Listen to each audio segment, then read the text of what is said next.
Hare Krishna.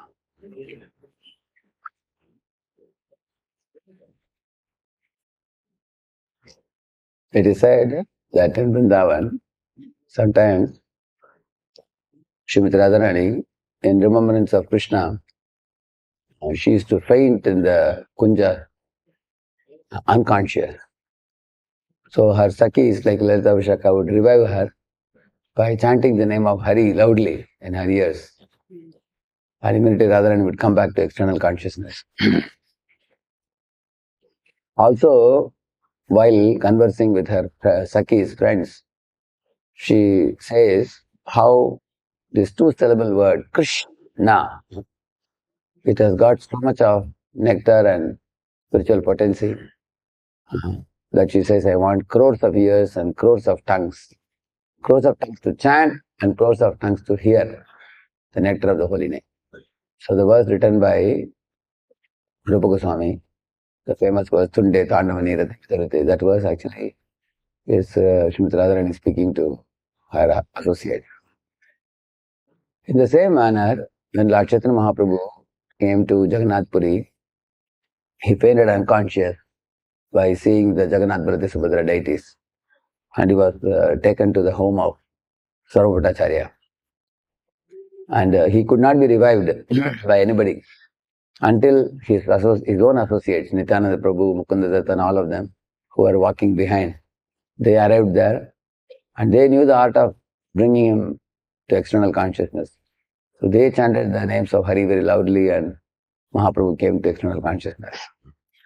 So it is said that the chanting of the holy name is like the food for the soul that gives nourishment to the soul. Just like petrol gives fuel for the vehicle to run, food gives energy for the body to act.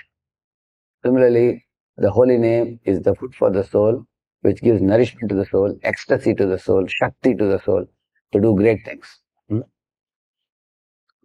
Eating, sleeping, mating, defending, which are the delightful activities of conditioned souls, are not very attractive to liberated souls. You will see that Goswamis were eating chickpeas. They were actually not very much concerned about eating. Raghunath Das Goswami, once in 3 days he was taking one leaf cup of buttermilk. That was their food. And Mahaprabhu also says that, a devotee of the Lord, he says, Sadhana malai bhayata labhe te santosh, Teta achara kare bhakti dharma posh. He's saying whatever comes of its own accord, opulent prasad or simple prasad, opulent stay or simple stay. A devotee doesn't care about the material arrangements. The devotee is always concerned about remembering Krishna and recalling his names. So a devotee is not concerned about the food. Similarly, sleeping also. Goswami Prabhupada writes in the Yuktahara Viharasya verse purport that Goswami slept only 2 to 2.5 hours. He says.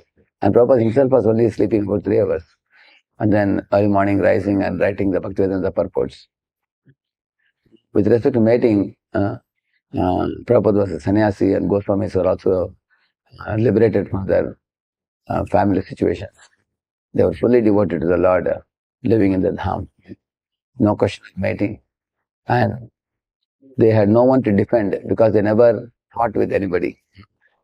Even when Rupanarayan came, they said, take a cemetery and push off. They never unnecessarily tried to cross with any living entity, counteract any living entity, because they knew that time will be wasted. If you are driving your car on the road, if you unnecessarily pick up quarrel with another driver, then the traffic policeman will make both of you go to side. And your time will be wasted. So they never quarreled with anybody. They were respectful to all living entities. Dhira adhira jana priyakarao. By being friendly with all living entities, they never had to waste any time defending themselves or attacking anybody.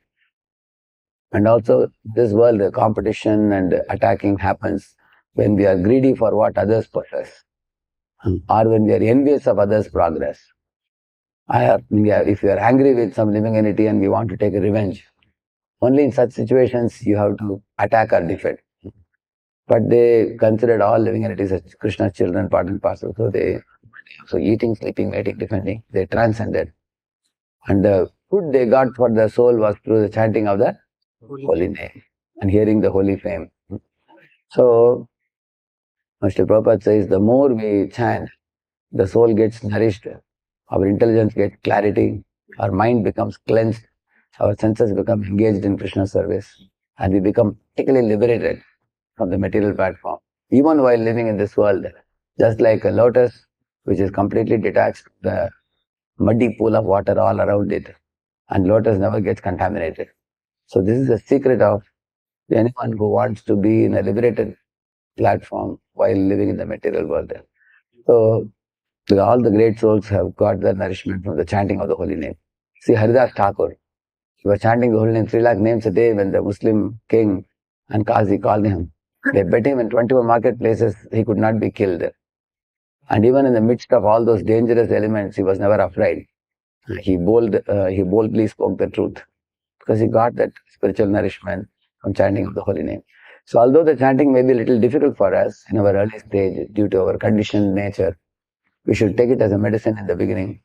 And the same medicine will become a very tasty medicine over a period of time, just like the sugarcane juice for a jaundiced person. Initially it is bitter, eventually it will become sweeter. One should have the tolerance and patience and respect for the holy name and chant the holy name to the best of one's ability by paying attention to every word of the holy name and paying concentration and adopting a background prayerful mood to the Lord.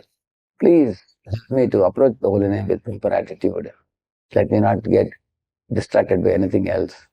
Let me become your pure devotee. So one can always offer a prayer at the background and go on with one's chanting with complete assurance that this holy name will nourish your soul, make you very strong in spiritual life, and eventually liberate you from the material platform and take you back home back to God. Harinam Prabhu ki. Let's offer our humble obeisances and to all the Vaishnava devotees of the Lord who are just like the said trees, worship of mercy, full of compassion for the fallen conditioned souls. Vancha kalpatarobhya kripa sindhubhya eva cha patitanam pavanebhyo vaishnavebhyo namo namah. Koti Vaishnava Vrinda ki, Vaishnava Thakur Prabhupada ki, Namacharya Haridas Thakur ki,